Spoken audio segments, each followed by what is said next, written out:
नमस्कार दोस्तों, high study channel पर आप लोगों का बहुत बहुत स्वागत है। मेरा नाम दीपक कुमार है और मैं as a train manager work कर रहा हूं भारतीय रेलवे में। तो इस वीडियो में हम लोग बात करेंगे जो FCI food corporation of India के अंडर में 2024 में रिक्रूटमेंट आने वाली है। तो ये रिक्रूटमेंट कब आएगी वो भी बात करेंगे और लास्ट में देखेंगे कि आप लोग का जो जीएस वाला सेक्शन है जो 45 मार्क्स का पूछा जाता है फ़ेज़ 1 एंड फ़ेज़ 2 को मिला करके। फ़ेज़ 1 में 25 मार्क्स का है और फ़ेज़ 2 में 45 मार्क्स का है। तो उसकी स्ट्रैटेजी देखेंगे कि किस तरीके से आप लोगों को जीएस वाला सेक्शन कवर करना है। और मैं लगभग जितने भी टॉपिक्स हैं सारे बताऊंगा, क्योंकि मैंने 2022 में एनालिसिस की थी। तो उस एनालिसिस के आधार पर मैं जितने भी टॉपिक्स हैं वो सारे आप लोगों के लिए लिख लिए हैं और एक एक करके मैं आपको बताऊंगा कि कौन सा टॉपिक का कितना वेटेज है और कितना ज़्यादा एग्ज़ाम में पूछा जा सकता है। और उससे पहले हम लोग देखेंगे इसका एग्ज़ाम पैटर्न क्या रहता है, फ़ेज़ 1 का क्या है, फ़ेज़ 2 का क्या है। उसके बाद देखेंगे 2022 में क्या कट ऑफ रही थी और उससे पहले 2019 में क्या कट ऑफ रही थी, जिससे आप लोगों को एक आइडिया रहे कि आप लोगों को 2024 में कितना स्कोर करना है, कि लास्ट टाइम कितने नंबर पर सेलेक्ट हुए, तो उसी के हिसाब से आप लोग अपनी प्रिपरेशन को करिएगा। तो चलिए देख लेते हैं, वीडियो को शुरू कर लेते हैं। तो सबसे पहले आप लोग जानिए कि 2024 में जो रिक्रूटमेंट आएगी उसमें जो एफसीआई के अंडर में 4 कैटेगरीज में रिक्रूटमेंट आती है। पहली आती है एफसीआई कैटेगरी 1 की जो 131 वैकेंसी है। एफसीआई कैटेगरी 2 की 649 वैकेंसी आएंगी। कैटेगरी 3 की 8453 वैकेंसी आएंगी। उसके बाद कैटेगरी 4 की आएगी आप लोगों की 6232 वैकेंसी। अगर इन सब को मिला लिया जाए तो जो टोटल वैकेंसी आएंगे 15,000 के आसपास आएंगे अप्रोक्सीमेटली। अब आप लोग पूछेंगे सर ये कैटेगरी 1 क्या होता है, कैटेगरी 2 क्या होता है, तो वो भी मैंने एक्सप्लेन किया है। जो कैटेगरी 1 होता है ये होता है आप लोगों का असिस्टेंट जनरल मैनेजर और department general administration technical accounts and law वाला और मेडिकल ऑफिसर। तो ये भी किस में आता है, कैटेगरी 1 में आता है। उसके बाद आता है नेक्स्ट आप लोगों का कैटेगरी 2। तो कैटेगरी 2 में मैनेजर की रिक्रूटमेंट आती है। डिपार्टमेंट आप लोगों के सेम रहेंगे, जनरल टेक्निकल अकाउंट्स डिपो वाले और टेक्निकल कैडरे। उसके बाद कैटेगरी 3 में आता है आप लोगों का असिस्टेंट ग्रेड 3 एजी 3, जिसमें आप लोगों का 2800 ग्रेड पे होता है। सबसे ज़्यादा वैकेंसी इसी की आती है, लगभग 8,500 के आसपास। उसके बाद आता है आप लोग का कैटेगरी 4, ये होती है वॉचमैन की पोस्ट जो एफसीआई में आती है। तो ये आप लोगों की कैटेगरी वाइज पोस्ट है, किसकी कितनी आएगी वो मैं आपको बता चुका हूँ। और इस वीडियो को बनाने का पर्पज़ यही है कि हम लोग जीएस वाला सेक्शन है, जनरल नॉलेज का जो सेक्शन है, जनरल स्टडीज़ का जो सेक्शन है 70 मार्क्स का, उसकी स्ट्रैटेजी देखेंगे किस तरीके से आप लोगों को कवर करना है। अभी आप लोगों का अक्टूबर शुरू हो चुका है, लगभग नवंबर के एंड तक आप लोगों का नोटिफिकेशन आ जाएगा। तो मोटे मोटे 3 महीने मिलेंगे, इंक्लूडिंग द एप्लीकेशन फॉर्म को जो भरने का 1 महीना रहता है उसको इंक्लूड करके। तो 3 महीने के हिसाब से मैं आपको स्ट्रैटेजी बताऊंगा। और उससे पहले आप लोग जानिए कि इसका एग्ज़ाम पैटर्न क्या होता है। स्ट्रैटेजी से पहले आप लोग को पता तो होना चाहिए कि क्या आपके एग्ज़ाम में पूछा जाता है, एग्ज़ाम ऑनलाइन होता है या ऑफलाइन होता है। तो एग्ज़ाम पैटर्न देख लेते हैं कि पैटर्न क्या है आप लोगों का। तो सबसे पहले याद रखिए कि आपका पेपर ऑनलाइन होता है, ऑफलाइन नहीं होता है। कैसा होता है, ऑनलाइन होता है। और ऑनलाइन पेपर आप लोगों का 2 फेज़ में होता है, एक फ़ेज़ 1 होता है और एक फ़ेज़ 2 होता है आप लोगों का। फ़ेज़ 1 में क्या होता है, तो फ़ेज़ 1 आप लोगों का हर एक पोस्ट के लिए कॉमन होगा, चाहे आप लोग जेई के लिए भरो, चाहे आप लोग असिस्टेंट ग्रेड 3 में अकाउंट्स के लिए भरो, डिपो के लिए भरो या जनरल के लिए भरो, किसी भी पोस्ट के लिए आप लोग भरो, फ़ेज़ 1 आप लोगों का कॉमन रहेगा। अब ये है फ़ेज़ 1। फ़ेज़ 1 में पूछते क्या क्या है तो वो भी देख लेते हैं। फ़ेज़ 1 में आप लोगों की इंग्लिश, रीजनिंग, न्यूमेरिकल एप्टीट्यूड और जीएस वाला सेक्शन। तो टोटल कितने क्वेश्चन हो गए आप लोगों के, 100 क्वेश्चन हो गए। मार्क्स कितने हो गए, 100 हो गए। और टाइमिंग आप लोगों की सेक्शनल टाइमिंग रहती है, यही कारण है कि एफसीआई की कट ऑफ कम जा सकती है। एक पर्टिकुलर सेक्शन में आप लोग को टाइम दिया जाएगा कि उतने ही टाइम में आप लोग को वो सेक्शन अटैम्प्ट करना है। और लैंग्वेज आप लोगों की बाइलिंगुअल रहता है, हिंदी इंग्लिश दोनों में रहता है, बस इंग्लिश वाले सेक्शन को छोड़कर। 100 क्वेश्चन रहते हैं, 100 मार्क्स के, और टाइमिंग रहती है आप लोगों की 60 मिनट्स में आप लोगों को कवर करने होते हैं। तो ये फ़ेज़ 1 का पैटर्न है, क्या क्या पूछा जाता है। उसके बाद पेपर ऑब्जेक्टिव होता है, ऑनलाइन होता है, यह एक्सप्लेन कर चुका हूँ। एक क्वेश्चन 1 नंबर का होता है, एक नेगेटिव मार्किंग भी होती है 1/4 की। एक क्वेश्चन रॉन्ग करोगे तो 0.25 मार्क्स आप लोगों के काट ले जाएंगे। उसके बाद अगर आप लोग मार्क्स असाइन होता कुछ एक क्वेश्चन, अगर आप लोग कोई क्वेश्चन छोड़ देते हो और no answer is mark by the candidate, तो उसकी ना कोई भी नेगेटिव मार्किंग नहीं होगी और ना ही उसको काउंट किया जाएगा। तो ये था फ़ेज़ 1। इसके बाद जब फ़ेज़ 1 आप लोगों का रिजल्ट आ जाता है 1 महीने के अंदर, उसके बाद फ़ेज़ 2 होता है। और फ़ेज़ 2 भी आप लोगों का अलग अलग होता है। फ़ेज़ 2 से आप लोगों का स्टार्ट हो जाता है पोस्ट वाइज। फ़ेज़ 2 में आप लोगों के जो फ़ेज़ 1 के जो कैंडिडेट है उसके 15 गुना कैंडिडेट को पास किया जाता है, 15 टाइम्स क्लियरली मेंशन है। कि फेज 1 से जितनी भी वैकेंसी होगी, तो मान लीजिए अगर 100 वैकेंसी है तो 1500 कैंडिडेट को पास किया जाएगा फेज़ 2 के लिए। अब हम लोग देखेंगे सर फेज़ 2 क्या होता है। तो अब मैं आपको फेज़ 2 एक्सप्लेन कर देता हूँ। तो फेज़ 2 में आप लोगों के 2 पेपर होते हैं, एक पेपर 1 होता है, एक पेपर 2 होता है। पेपर 1 नॉन टेक्निकल होता है और पेपर 2 टेक्निकल होता है। जो टेक्निकल पोस्ट है, जैसे कि टेक्निकल है तो उसमें टेक्निकल पूछा जाएगा, जेई में टेक्निकल पूछा जाएगा, वो आप लोगों का होता है 60 मार्क्स का। कितने मार्क्स का होता है? 60 मार्क्स का। तो वो फेज़ 2 है। और फेज़ 2 का जो पेपर 1 है उसके बारे में मैं बात करूँगा, क्योंकि जो पेपर 1 है ये डिपो वाली पोस्ट के लिए और जनरल वाली पोस्ट के लिए, इन दोनों के लिए कॉमन है। और फेज़ 2 में सिर्फ आप लोगों को एक ही पेपर देना है, डिपो वाले हों या फिर जनरल वाले हों, यही सबसे ज़्यादा फॉर्म भरते हैं, तो इनको एक ही पेपर देना है।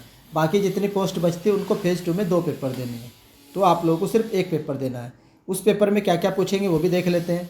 इंग्लिश, रीजनिंग, न्यूमेरिकल एप्टीट्यूड और जीएस वाला सेक्शन। और यहाँ पर जीएस का वेटेज 45 मार्क्स का हो जाएगा, 45 क्वेश्चन पूछे जाएंगे। पेपर बाइलिंगुअल होगा। टाइमिंग यहाँ पर भी डिसाइडेड है, सेक्शनल टाइमिंग रहेगी आप लोगों की। ये भी बता दिया कि हिस्ट्री आएगी, इकोनॉमिक्स, ज्योग्राफी सब पूछे जाएंगे 25 क्वेश्चन। 10 की आप लोगों की साइंस भी आएगी, 10th लेवल की आएगी। और करंट अफेयर 5 नंबर का, कंप्यूटर अवेयरनेस 5 नंबर की। तो कंप्यूटर आप लोगों का मेंस में आएगा, प्री में नहीं आएगा।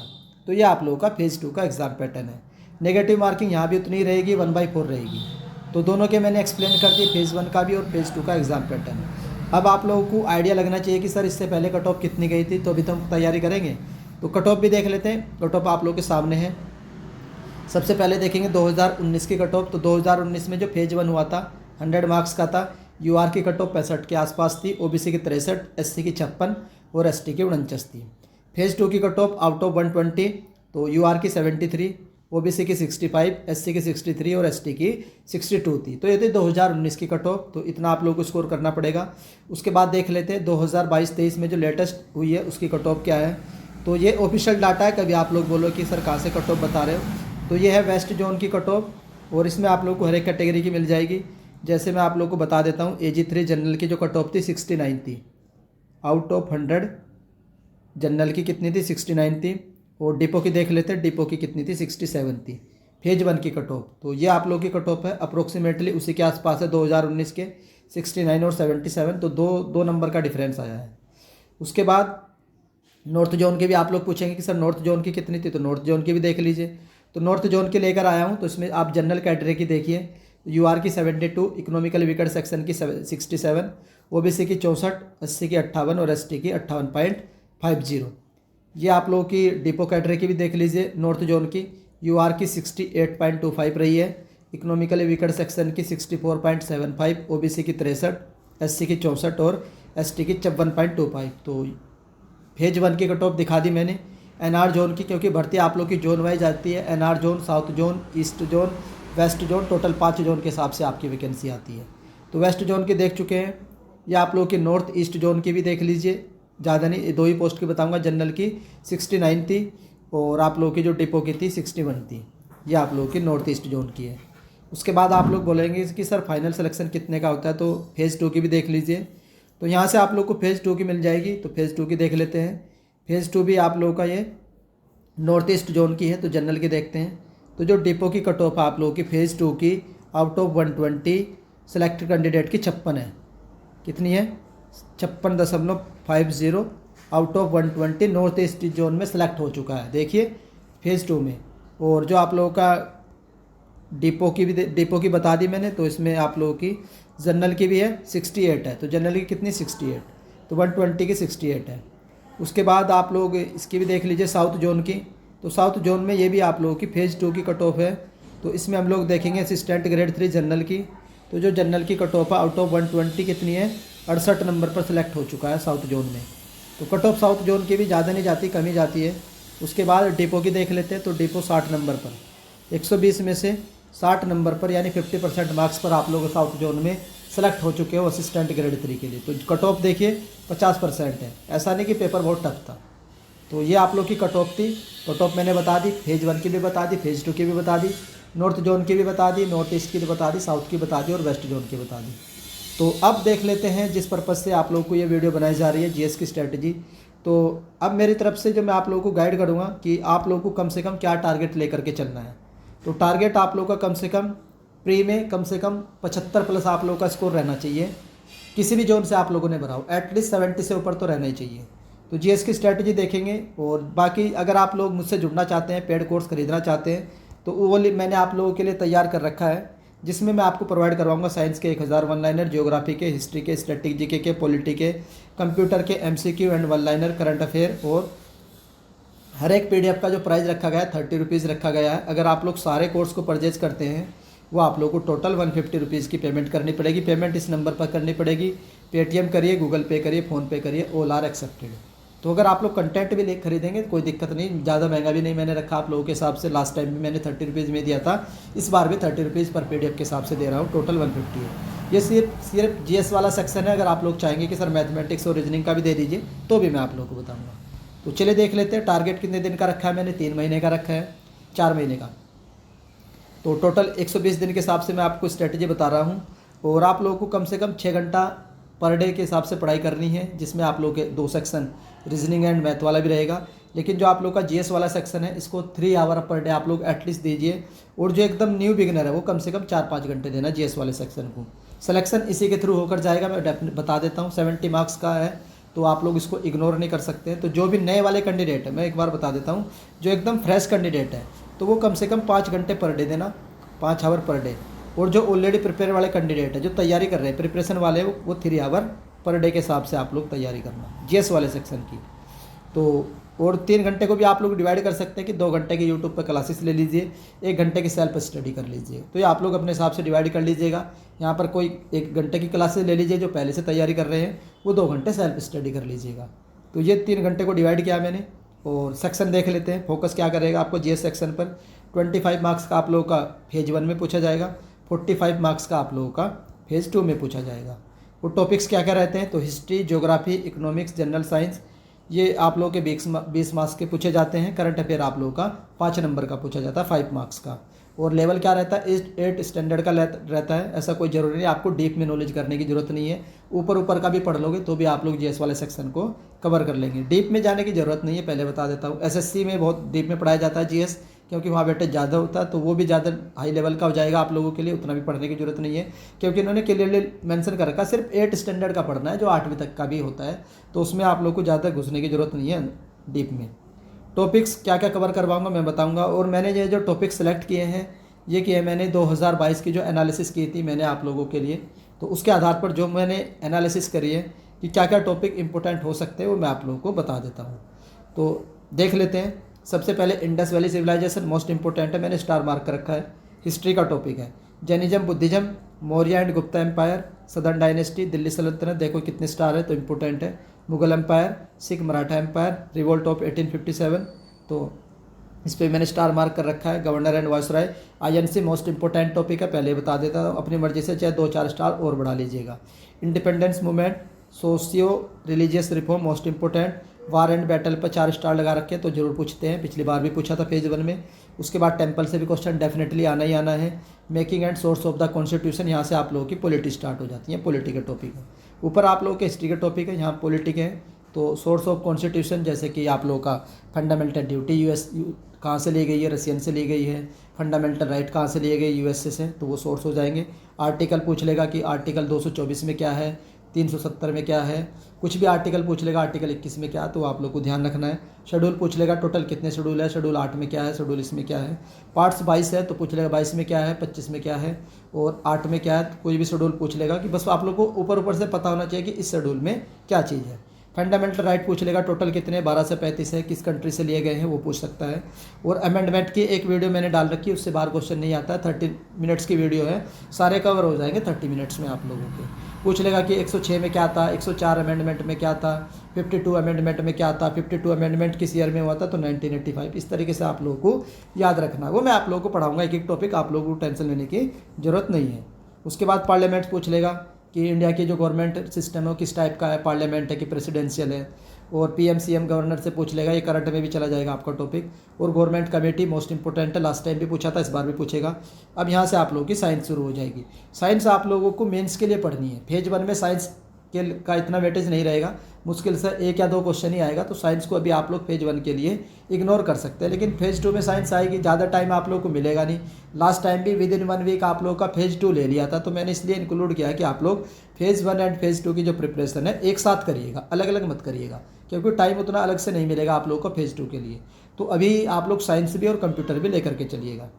उसके बाद classification, human body system most important लिख रखा है, विटामिन मोस्ट इंपॉर्टेंट लिखा हुआ है, पिछली बार भी आया था, इस बार भी आएगा। Acid base, metal, non metal और पीरियोडिक टेबल मोस्ट इंपॉर्टेंट। तो ये आप लोग के साइंस के टॉपिक हैं। उसके बाद कॉमन नेम एंड फार्मूला, ये टॉपिक मोस्ट इंपॉर्टेंट है, बहुत क्वेश्चन आए थे आप लोगों के इसके, लगभग हर शिफ्ट में था। ऑप्टिक्स, यूनिट्स वाला भी मोस्ट इंपॉर्टेंट है। Law and theorems, invention most important है, बहुत पूछेगा है इन्वेंशन वाला। 5 ईयर प्लान, यहाँ से आप लोगों की इकोनॉमिक्स स्टार्ट हो जाएगी। 5 ईयर प्लान हो गए, सेंसस होगा 2011 वाला, तो ये मोस्ट इंपॉर्टेंट है। 2011 का सेंसस हर शिफ्ट में पूछा गया था, मैंने इंक्लूड कर दिया है। उसके बाद आप लोगों का नेशनल इनकम मोस्ट इंपॉर्टेंट है, पूछते ही पूछते हैं। फाइनेंशियल इंस्टीट्यूशन पूछते हैं, फुल फॉर्म पूछ लेंगे, हेडक्वार्टर पूछ लेंगे। सोलर सिस्टम, इस पर मैंने 4 मार्क करके, आप लोग इस पर 5-6 स्टार और मार्क कर लीजिएगा। यहाँ से 4-5 क्वेश्चन मिलेंगे आप लोगों को। Ocean and ocean current, weather climate, physiography of India, ये भी पूछते हैं। उसके बाद सॉइल के बारे में, सॉइल से भी क्वेश्चन पूछते हैं, डेफिनेटली आएगा।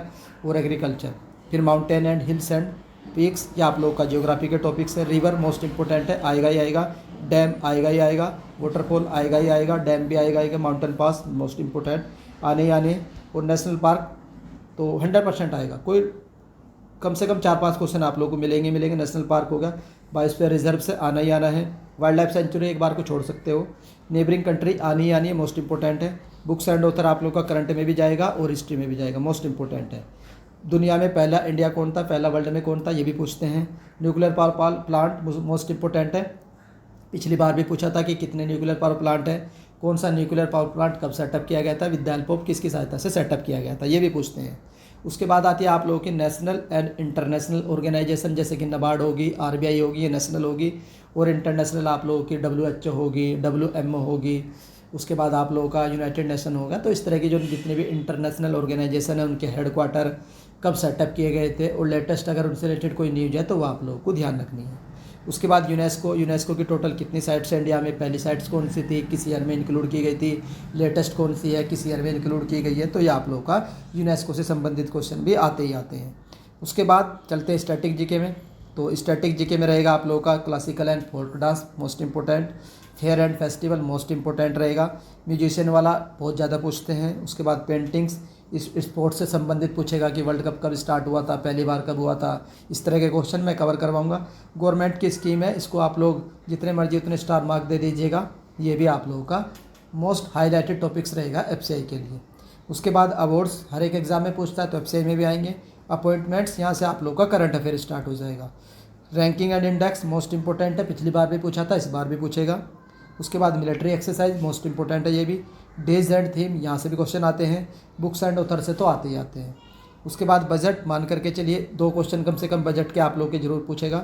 उसके बाद स्पोर्ट्स की न्यूज़ आएगी, जितनी भी है वो पूछता है, इंपॉर्टेंट है। और नेशनल सिंबल ऑफ इंडिया, ये मैंने लास्ट में इंक्लूड किया है, मोस्ट इंपॉर्टेंट है। नेशनल सिंबल लास्ट टाइम भी पूछा था, कुछ भी पूछ लेगा, 10-12 फैक्ट बनते हैं, मैंने करा रखा है, 1 लाइनर की PDF पर दे दूंगा, उससे बाहर नहीं आएगा। उसके बाद RBI, लास्ट टाइम भी RBI से क्वेश्चन पूछा जा रहा था, फाइनेंस मिनिस्टर से रिलेटेड या इकोनॉमिक रिफॉर्म से रिलेटेड, 1991 में कौन वित्त मंत्री थे। इस टाइप के जितने भी RBI से क्वेश्चन बन सकते हैं, 1 लाइनर की PDF तैयार है, आप लोगों को साथ शेयर कर दूंगा। पिछली बार लगभग 5 दिन हुआ था पेपर, 4 दिन पर डे 4 शिफ्ट हो रही थी, 16-17 के आसपास शिफ्ट हुई थी। तो हर एक शिफ्ट में RBI और जो आप लोगों का नेशनल सिंबल है, यहाँ से क्वेश्चन डेफिनेटली आ रहे थे। तो मैंने इंक्लूड कर दिए, PDF बना रखी है, आप लोगों के साथ शेयर कर दूंगा अपने टेलीग्राम ग्रुप में। टेलीग्राम ग्रुप का लिंक आप लोगों को इस वीडियो के डिस्क्रिप्शन में दे दूंगा। तो जितने भी FCI वाले कैंडिडेट हैं जो FCI की तैयारी कर रहे हैं, उसको जरूर ज्वाइन कर लीजिएगा। तो ये सारे के सारे इंपॉर्टेंट टॉपिक्स थे। टोटल कितने टॉपिक्स निकल कर आए हैं, 72 टॉपिक्स निकल कर आए हैं। पर डे अगर आप लोग एक टॉपिक्स भी कवर करोगे, तो भी आप लोगों का लगभग 2.5 महीने में सारे टॉपिक्स कवर हो जाएंगे, विद थ्योरी, MCQ, प्रैक्टिस, सारी चीज़ें कवर हो जाएंगी 2-2.5 महीने में। इससे बाहर कोई भी टॉपिक्स आप लोगों का नहीं आएगा। और कंप्यूटर आप लोगों का फेज़ 2 में आएगा, लेकिन आप लोग पढ़ लीजिएगा। कंप्यूटर के नोट्स तैयार हैं, PPT तैयार है, मैंने भी पढ़ा रखा है, उसे भी जा करके पढ़ लीजिएगा। और 1 लाइनर मैंने तैयार कर रखे हैं। टाइम मिलेगा तो मैं कंप्यूटर भी पढ़ा दूंगा, 10-12 टॉपिक पढ़ते हैं आप लोग के। कंप्यूटर में 10 टॉपिक मुश्किल से होंगे, ज़्यादा डीप में नहीं पूछेगा, जो जो मैं बताऊंगा उतना कवर कर लीजिएगा, आप लोगों का कंप्यूटर उससे बाहर नहीं आएगा। फेज 1 में 1-2 नंबर का आएगा, फेज 2 में आप लोग का वेटेज बढ़ जाएगा, 5 नंबर का कंप्यूटर पूछा जाएगा। और करंट अफेयर भी आप लोग का 5 नंबर का फेज 2 में ही आएगा। फेज 1 में ज़्यादा करंट अफेयर नहीं आएगा, ज़्यादा मत भागिएगा, जितना मैं बोलूँगा सिर्फ उतना करिएगा। लास्ट टाइम कवर कर लेंगे, लास्ट के 10-15 दिन, तो अभी से करंट अफेयर करने की ज़रूरत नहीं है। अभी आप लोग छोड़ भी सकते हैं, बाकी टॉपिक्स जितने मैंने बताए उनको आप लोग अभी से स्टार्ट करिए। करंट अफेयर को आप लोग लास्ट टाइम के लिए छोड़ दीजिएगा। लास्ट के 10-15 दिन में जितना मैं करंट अफेयर के टॉपिक्स करवाऊंगा बस उतना करके चले जाइएगा, तो करंट अफेयर आप लोगों का कवर हो जाएगा। अभी इतना वेटेज नहीं रहेगा करंट अफेयर का। तो ये सारे टॉपिक्स थे। अब आप पूछेंगे कि सर बुक्स वगैरह भी बता दीजिए, अगर हमें यूट्यूब से नहीं पढ़ना है तो बुक्स कहाँ से पढ़ते हैं। बुक्स आप लोग ये वाली ले लीजिए, लूसेंट की हिंदी वाली, इंग्लिश वाली, जो भी आप लोग को जिस भी मीडियम में आप लोग पढ़ते हैं, मनोहर पांडे की, जिसको कम टाइम में कवर करना है। मोटी मोटी बुक्स लेने का कोई फ़ायदा नहीं है, किरण लेने का कोई फ़ायदा नहीं है, 7300 लेने को, जितनी भी मोटी मोटी बुक्स से मैं बता रहा हूँ कोई फ़ायदा नहीं है, आप लोग पैसे वेस्ट करेंगे। पिनाकल ले लो, पिनाकल लेने का भी कोई फ़ायदा नहीं है, इतना कवर कैसे करोगे, उतना पूछता ही नहीं है। वो एसएससी को ध्यान में रखते हुए डिज़ाइन की गई है। तो मेरे हिसाब से ये बेस्ट किताब है आप लोगों के लिए, एफसीआई के लिए, तो ये ज़रूर खरीदिएगा। और ज़्यादा महंगी भी नहीं आती है, लगभग मुझे लग रहा 40-50 रुपये की आती होगी। और ये तो हर किसी के पास भी रहती है, चाहे एसएससी का एस्पिरेंट हो चाहे बैंकिंग का हो, लगभग लूसेंट तो हर कैंडिडेट रखता है। तो अलग से और कोई किताब खरीदने की ज़रूरत नहीं है। कोई बोलेगा कि मेरे पब्लिकेशन की खरीद लो या उसके पब्लिकेशन की खरीद लो, कोई ज़रूरत नहीं है, पढ़ नहीं पाओगे, उसमें इतना वास्ट रहता है, इतनी चीज़ें नहीं पूछता है। वो एसएससी के बेस को ध्यान में रखते हुए या रेलवे को ध्यान में रखते हुए डिज़ाइन की जाती है, तो वो आप लोगों के लिए बिल्कुल भी नहीं है। जो मैंने बता रहा हूँ सिर्फ इतनी बुक्स करनी है। अब देख लेते हैं बुक्स की करंट अफेयर। तो अभी मैंने बताया कि करंट अफेयर लेने की ज़रूरत नहीं है, बाद में कवर कर लेंगे 10-15 दिन में। अभी करंट अफेयर को स्किप कर दीजिए। और मॉक वगैरह जो भी आप लोगों के पास अवेलेबल है, किसी के पास टेक्स्ट बुक होगा, किसी के पास अड्डा होगा, तो अलग से कोई भी परचेज करने की ज़रूरत नहीं है, उसी मॉक्स को लगा लीजिएगा, वहीं से आप लोगों का पूरा हो जाएगा। और PYQ मैं आपको प्रोवाइड करवा दूंगा अपने टेलीग्राम ग्रुप में। लास्ट टाइम GS के जितने भी क्वेश्चन थे सारे PDF अवेलेबल हैं, फिर से आपको प्रोवाइड करवा दूंगा। तो बस आप लोग को टेलीग्राम ग्रुप जरूर ज्वाइन कर लीजिएगा। वहाँ पर जितने भी GS के 45 क्वेश्चन पूछे गए थे उसकी PDF भी अवेलेबल है। और पर शिफ्ट में 25 क्वेश्चन जितनी भी शिफ्ट हुई थी सारे शिफ्टों की एनालिसिस अवेलेबल है, उसकी PDF भी दे दूंगा, वीडियो भी दे दूंगा, जो आप लोग चाहे उससे कवर कर लीजिएगा, ताकि आप लोगों को खुद से भी आइडिया लग जाएगा कि सर ने जो टॉपिक्स बताए वही पूछे गए हैं। मैंने तो एनालिसिस कर ली है, सारे शिफ्टों के आधार पर आप लोगों को टॉपिक्स निकाल कर दे दिए हैं, क्या क्या टॉपिक्स आप लोगों को पढ़ने हैं। अब खुद से पढ़िए या मुझसे पढ़िए या बुक से पढ़िए, वो आप पर डिपेंड करता है, या मत पढ़िए, वो भी आप पर डिपेंड करता है। जिनको जॉब लेनी है वो पढ़ेगा, जिसको जॉब नहीं लेनी है वो आराम करेगा या इधर उधर की फालतू बातें करेगा, फालतू कमेंट्स करेगा। तो मैंने आप लोगों को बता दिया है। और अगर आप लोग चाहते हैं कि सर हमें जो इंग्लिश वाला सेक्शन है उसके बारे में भी बता दीजिए, और जो आप मैथमेटिक्स वाला सेक्शन है उसके बारे में भी बता दीजिए, तो उसके लिए आप लोग कमेंट कर दीजिएगा। उसके लिए दोनों टॉपिक्स एक ही वीडियो में कवर कर लेंगे। अलग से वीडियो बना देंगे कि मैथमेटिक्स को कैसे कवर करोगे और इंग्लिश वाले सेक्शन को कैसे कवर करना है, उसकी क्या स्ट्रैटेजी रहनी चाहिए। यह वीडियो सिर्फ और सिर्फ आप लोगों का GS वाले सेक्शन को ध्यान में रखते हुए डिज़ाइन किया गया था। तो काफ़ी मेहनत लगी है मुझे इन टॉपिक्स को सेलेक्ट करने में, फिर डिज़ाइन करने में, फिर PDF बनाने में 4-5 घंटे का टाइम लगा। जनरली मैं आप लोगों को नहीं बोलता हूँ, तो लेकिन इस वीडियो में बोलूँगा कि प्लीज़ वीडियो को शेयर जरूर करिएगा, जिससे ज़्यादा से ज़्यादा व्यू मिले और मुझे भी थोड़ा सा मोटिवेशन मिले कि हाँ मेरी मेहनत काम आ रही है। आप लोग इसको शेयर जरूर करिएगा। तो ये आप लोगों की GS वाले सेक्शन की स्ट्रैटेजी थी। लास्ट में ये भी बता देता हूँ कि नोटिफिकेशन आप लोगों का नवंबर लास्ट तक आ जाएगा। इस साल आप लोगों का फॉर्म भी भरवा लिया जाएगा, और पेपर मान करके चलिए आप लोगों का जनवरी के एंड में या फरवरी के फर्स्ट वीक से पेपर भी स्टार्ट हो जाएगा। ज़्यादा टाइम नहीं लगता है, 7 से 8 महीने में आप लोगों की ये जो रिक्रूटमेंट है कंप्लीट करवा ली जाती है। तो ये आप लोगों की GS की स्ट्रैटेजी थी। आई होप आप लोगों को वीडियो पसंद आई होगी। अगर आप लोगों का कोई भी डाउट है किसी भी सेक्शन से रिलेटेड, तो आप लोग कमेंट सेक्शन में पोस्ट कर दीजिएगा, वो डाउट मैं आप लोगों का कमेंट सेक्शन में क्लियर कर दूंगा। आई होप वीडियो पसंद आई होगी। वीडियो पसंद आती है तो वीडियो को लाइक कर दीजिएगा। चैनल पर फर्स्ट टाइम विजिट कर रहे हैं तो चैनल को सब्सक्राइब कर लो, बेल आइकन को ऑन कर लीजिए। तो वीडियो देखने के लिए धन्यवाद। Thank you.